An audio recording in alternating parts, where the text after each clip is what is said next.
Now, there are two kinds of rewards or income. One is psychic, the other is real or tangible, such as money or property. If a person doesn't like his income, all he has to do is take a good long look at his service. The fact that the many individuals in the fields of science, religion, teaching, and so on must measure most of their rewards in the realm of the psychic does nothing to alter the fact that their rewards will be in exact proportion to their service. Look where you will find this law in undeviating operation. Our rewards will always be in exact proportion to our service. Good examples of this are World Book and Childcraft.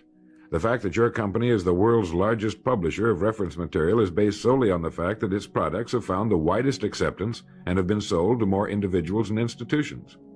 This is the law, then, that lies as the supporting structure of economics and personal well-being, so fix it in your mind.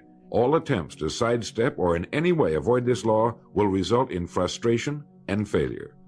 So this brings up the question, if what I want is more than I now have, how can I increase my service in order to earn it?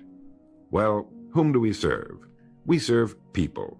So let's take a moment to try to understand people. The more we understand them, the better we can serve them. I think of an adult human being as a grown child, doing his best to play for the first and last time on earth this game called life. The extent to which he learns the rules of this mighty game will determine his success. But right here we run into an historic and exasperating fact. People down through the centuries have, with the most amazing consistency, divided themselves into two groups. One group contains about 5% of any given population. The other group contains the remaining 95%. Neither of these two groups is any better than the other. But one thing separates them.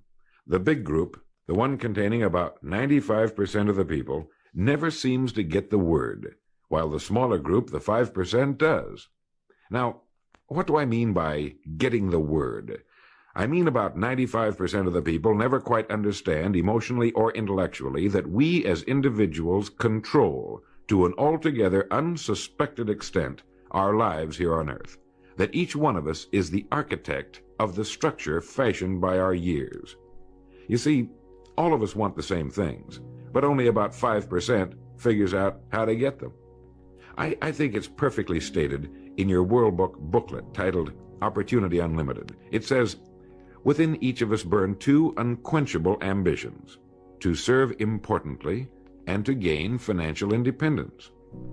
Both of these worthwhile goals are within the reach of all of us, man or woman, but according to statistics, only about 5% achieve both of them.